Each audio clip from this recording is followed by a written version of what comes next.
Assalamualaikum warahmatullahi wabarakatuh. Perkenalkan, nama saya Ika Tania Fakduwardani, SSTMKes. Saya merupakan dosen tetap dari Prodi Sarjana Kebidanan dan Pendidikan Profesi Bidan, Fakultas Ilmu Kesehatan Universitas Medika Suherman. Di dalam video ini merupakan bagian dari pernyataan diri dosen dalam unjuk kerja Tridharma Perguruan Tinggi atau PDD UKT-PT yang menjadi salah satu syarat dalam mengikuti sertifikasi dosen pada tahun 2026, khususnya di dalam bidang pengajaran. Dalam kesempatan ini, saya ingin menjelaskan secara singkat salah satu mata kuliah yang saya ampu sesuai dengan bidang keahlian saya, yaitu mata kuliah bayi, balita, dan anak prasekolah. Di dalam mata kuliah ini dipelajari pada Prodi Sarjana Kebidanan, khususnya di semester 5 dengan 3 SKS, 1 teori, 1 praktikum, dan 1 klinis.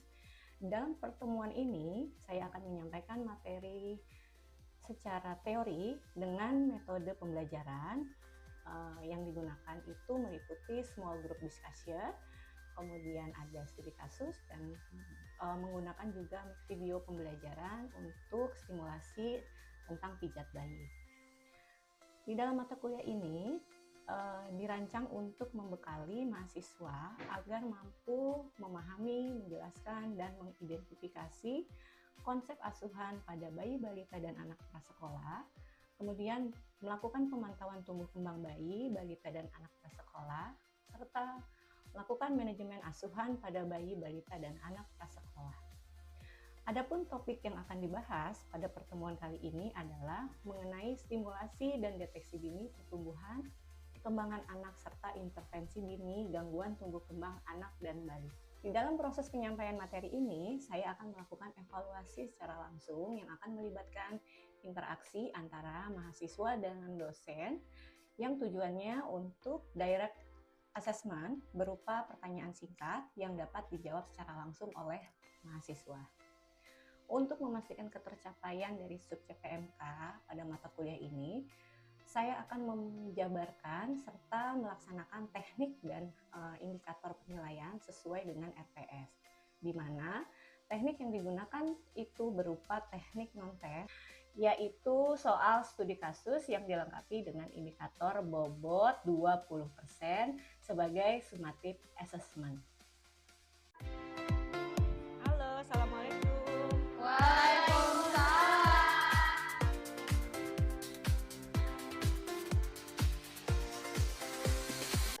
Ya, baik. Bismillahirrahmanirrahim. Assalamualaikum warahmatullahi wabarakatuh. Waalaikumsalam warahmatullahi wabarakatuh.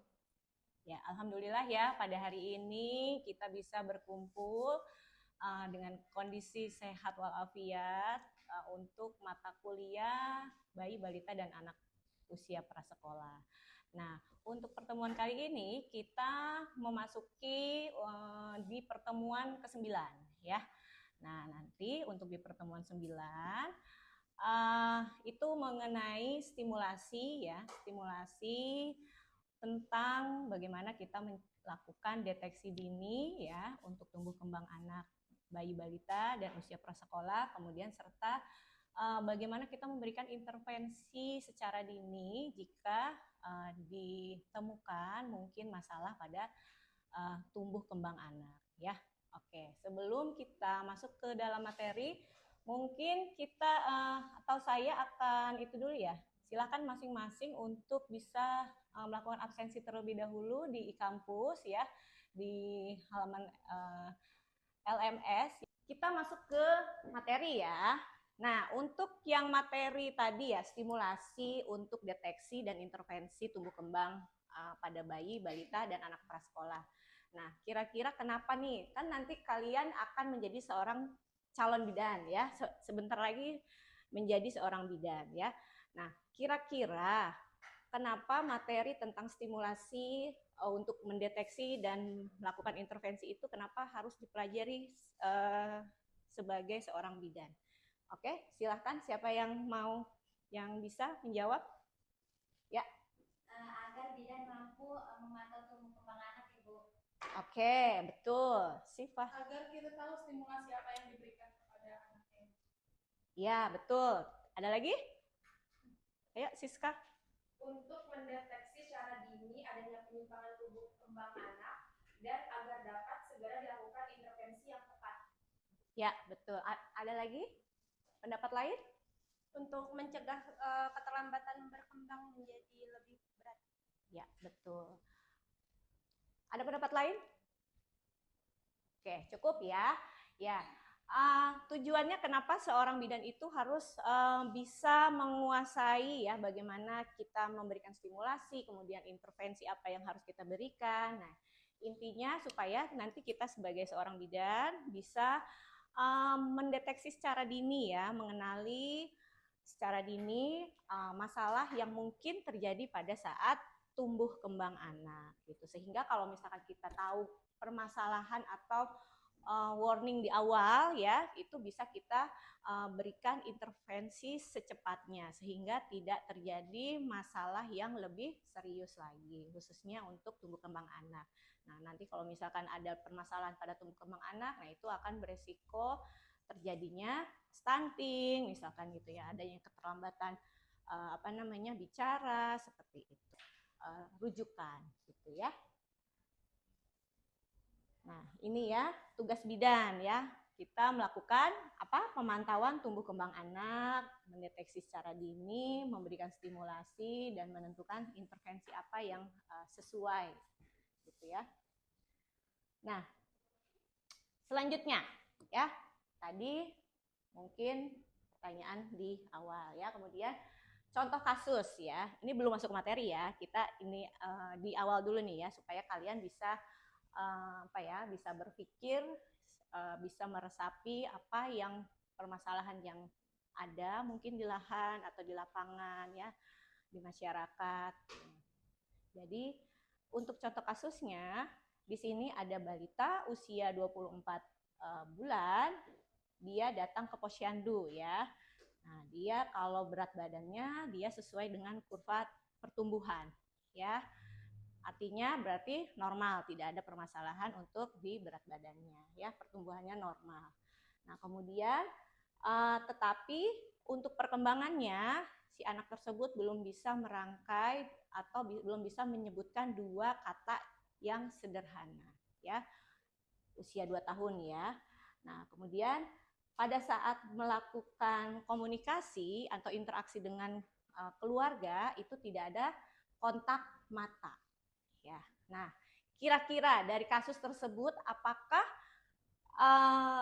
tumbuh kembangnya anak tersebut ada penyimpangan atau ada masalah? Ibu, saya mau jawab. Ya, silahkan pada Yohana.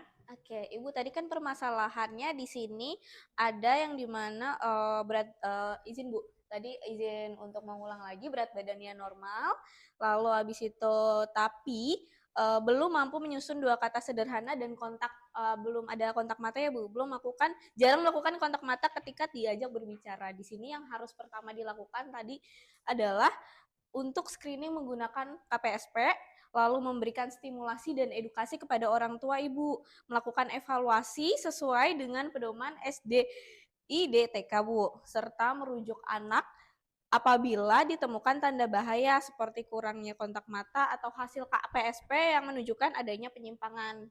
Lalu dengan demikian intervensi dapat diberikan sedini mungkin untuk mengoptimalkan tumbuh kembang anak. Jadi yang pertama harus dilakukan adalah screening, edukasi kepada orang tua. Setelah itu ketika ditemukan permasalahannya bisa merujuk. Dan di sini yang paling penting adalah melakukan intervensi sedini mungkin, yaitu dengan cara screening Ibu. Ya, seperti itu. Ya, baik, jawaban dari Yohana betul sekali. Boleh tepuk tangan untuk Yohana. Ya, terima kasih atas penjelasannya. Ya, betul ya, kita sebagai seorang bidan ya, kita kan tadi di awal harus melakukan screening ya, screening di awal untuk mendeteksi apakah di pertumbuhan tumbuh kembang si anak itu berjalan sesuai dengan usianya atau ada permasalahan ya. Nah, di sini kalau dari kasus tadi umurnya 24 bulan ya, 24 bulan, 2 tahun lah ya. berarti. Nah, kemudian dia dari tinggi badan normal, berat badan normal ya, sesuai dengan usianya. Nah, tapi di sini yang jadi masalah apa tadi? Ada dia harusnya sudah menyebutkan ya, sesuai dengan yang di KPSP ya, untuk yang 24 bulan yang sudah Ibu bagikan sebelumnya ya, untuk lembaran KPSP dan instrumen SDIDTK ya, buku pedoman SDIDTK. Nah, itu di KPSP itu seharusnya untuk usia 2 tahun itu sudah bisa merangkai 2 kata ya, 2 sampai 3 kata untuk si dalam berbahasanya ya. Nah, itu di sini dia belum bisa untuk menyebutkan 2 kata sederhana. Nah, kemudian tidak adanya kontak mata pada saat kita melakukan komunikasi atau interaksi ya. Jadi interaksi sosialnya itu bermasalah ya. Nah, di sini kita lakukan identifikasi masalahnya terlebih dahulu, berarti ya sumbernya permasalahannya di mana, apakah dari pola asuhnya ya, apakah dari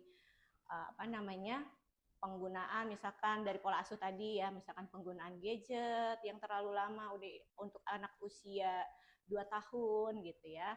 Nah, itu ya kita intervensi, kemudian kita melakukan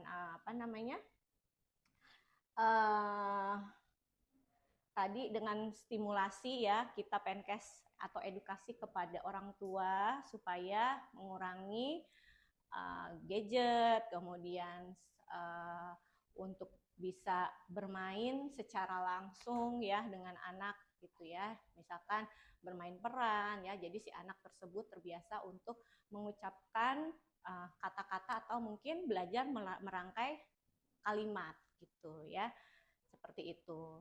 Nah, kemudian setelah kita lakukan intervensi ya, penjelasan stimulasi, nah kita harus melakukan evaluasi ya, kita evaluasi pada 2 minggu ke depan ya, kita lakukan kunjungan ulang ya, kunjungan ulang, kita pemeriksaan lagi.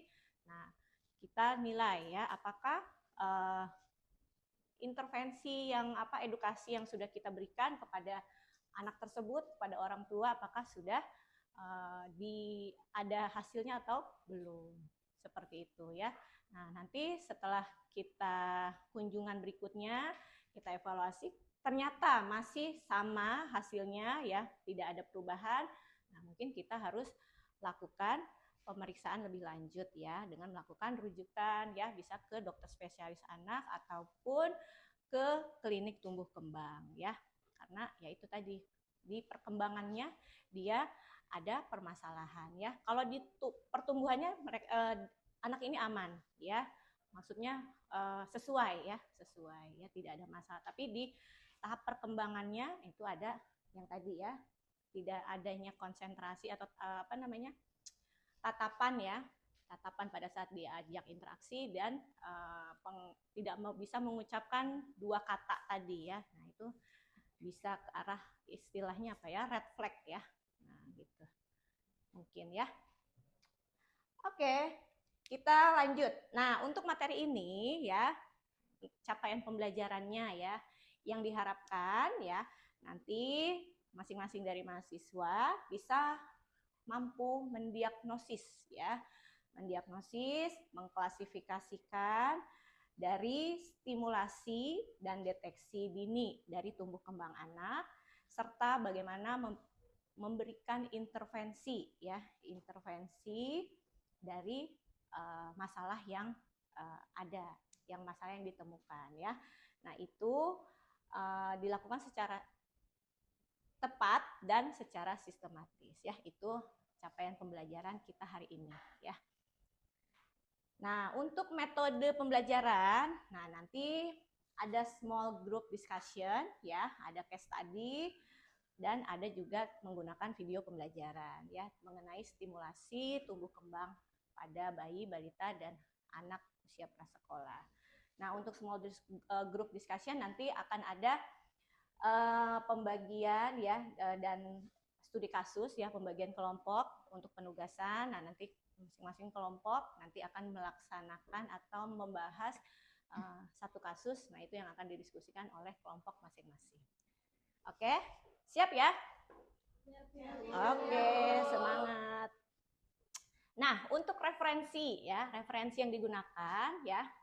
Ini ada 4 buku referensi utama yang Ibu gunakan ya. Ini ada yang dari Getpress, buku pemeriksaan fisik pada anak, kemudian ada juga dari InMedia mengenai buku asuhan neonatus bayi balita dan anak usia prasekolah, kemudian ada dari EGC juga ya, ini buku tentang asuhan kebidanan neonatus bayi dan balita dan anak prasekolah. Kemudian juga ada dari buku dari Fitramaya ya, Fitramaya mengenai buku asuhan neonatus bayi dan balita.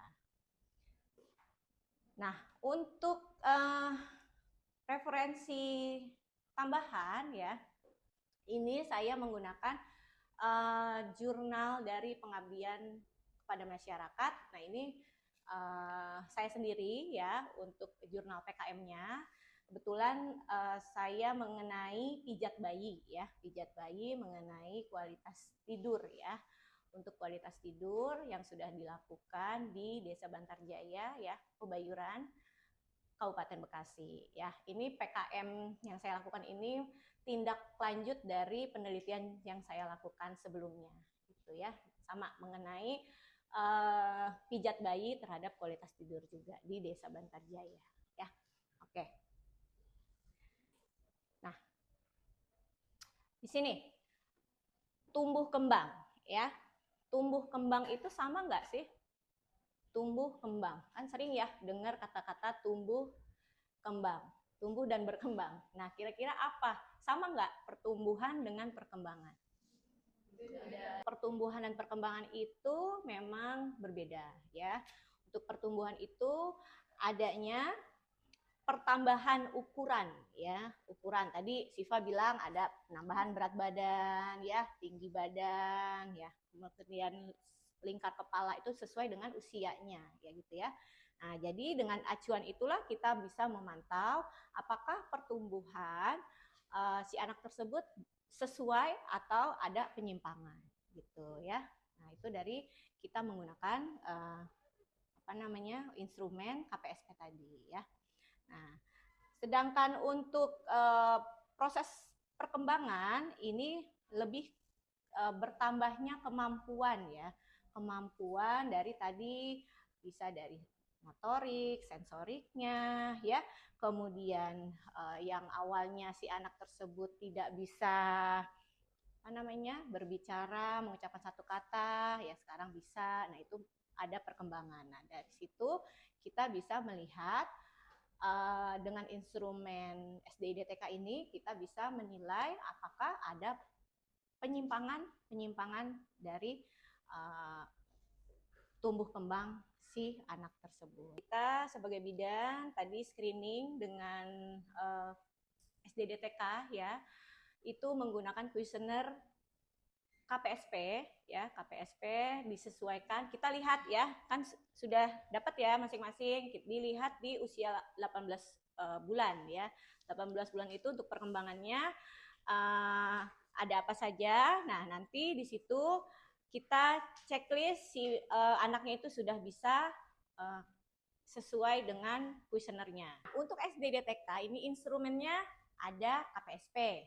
Ya, KPSP itu kuesioner pra-screening ya, perkembangan. Nah, ada tes daya dengar, ada tes daya lihat. Ada contoh kasus lagi, seorang anak laki-laki ya, usianya 24 bulan, maaf. 24 bulan datang ke posyandu, berat badan dan tinggi badannya normal ya. Nah, namun berdasarkan KPSP, anak hanya memperoleh skornya itu 7 ya. Karena saat dipanggil dari belakang, anak juga tidak mau menoleh. Ya. Nah, kira-kira harus ngapain nih bidan kalau menemukan kasus seperti ini gitu. Ayo, siapa yang mau coba jawab? Izin menjawab. Ya, silakan Putri. Tadi kan kasusnya, jadi dia 24 bulan, terus pertumbuhannya baik, namun KPSP-nya hasilnya 7 dan pendengarannya dia susah jarang untuk nengok bila dipanggil ya Bu. Iya, tidak menoleh. Nah, menurut saya itu masih belum dibilang baik. Karena biarpun pertumbuhannya bagus, dari berat badan dan tinggi badannya bagus, tapi di sini perkembangannya 7, yaitu meragukan. Nah, dia juga kurangnya daya dengar. Jadi sebagai bidan, saya akan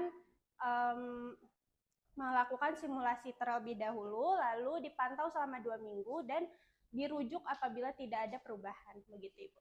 Oke, ya betul. kasih. Terima kasih Putri. Terima kasih, Ya, Bu. jawaban yang bagus sekali. Oke, boleh tepuk tangan buat Putri. Ya, oke, jawabannya betul tadi ya. Nah, karena jawabannya skornya itu 7 ya, hasil scoring dari KPSP-nya 7 itu berarti meragukan. Nah, kalau ragu-ragu berarti kita butuh pemantauan pada saat kunjungan ulang ya, kita evaluasi kembali ya, apakah dalam 2 minggu itu ya intervensi yang sudah atau stimulasi yang sudah kita jelaskan kepada orang tua, kepada anak tersebut, apakah ada perubahan yang signifikan ke yang lebih baik lagi atau tidak. Nah, kalau misalkan tidak ada perubahan berarti kita anjurkan untuk pemeriksaan lebih lanjut, khususnya untuk daya dengarnya ya, karena dia dipanggil nggak noleh gitu ya pada saat ada yang manggil di belakangnya gitu ya. Jadi kita harus antisipasi ke arah sana gitu ya. Oke, betul, bagus. Saya putar dulu untuk video pijat bayinya ya.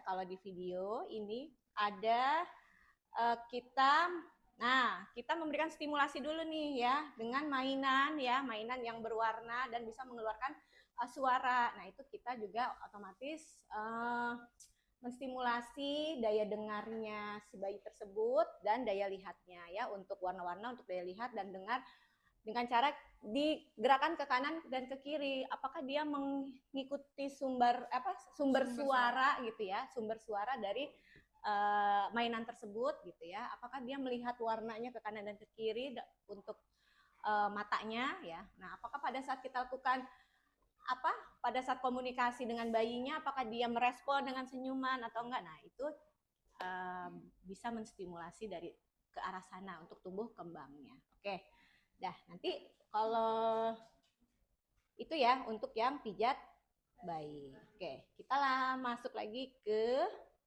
materi selanjutnya. Oke, nah ini ya. Nanti untuk kelompok kan sudah ada ya sebelumnya yang sesuai, sudah dibagi 3 kelompok. Nah, nanti masing-masing dari setelah itu untuk waktunya mungkin nanti saya beri waktu untuk 1 minggu ke depan ya.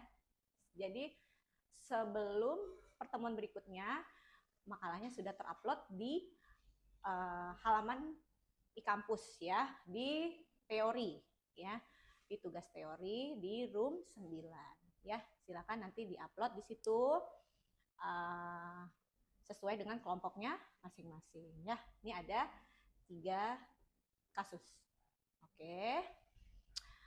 Ya, sebelum kita mengakhiri ya untuk pertemuan materi atau teori hari ini ya, mungkin saya mau dari perwakilan ya, mungkin ya bisa 3 orang mungkin ya, bisa merefleksikan tadi materi yang sudah kita bahas hari ini itu seperti apa ya. Nah, silahkan siapa mungkin yang mau pertama untuk bisa merefleksikan materi hari ini? Saya Bu. Ya, silahkan Nindi. Izin jawab ya Bu. Ya. Setelah mendapatkan pembelajaran ini, saya paham bahwa gangguan tumbuh kembang itu tidak selalu tampak di tahap awal. Nah, oleh karena itu, sebagai tenaga kesehatan itu kita harus memiliki kemampuan melakukan screening menggunakan instrumen yang sesuai juga agar kita bisa menginterpretasikan hasilnya dengan benar.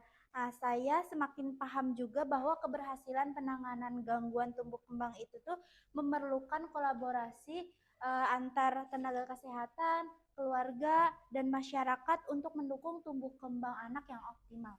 Ya, bagus sekali ya. refleksi dari Nindi ya. Tepuk tangan boleh.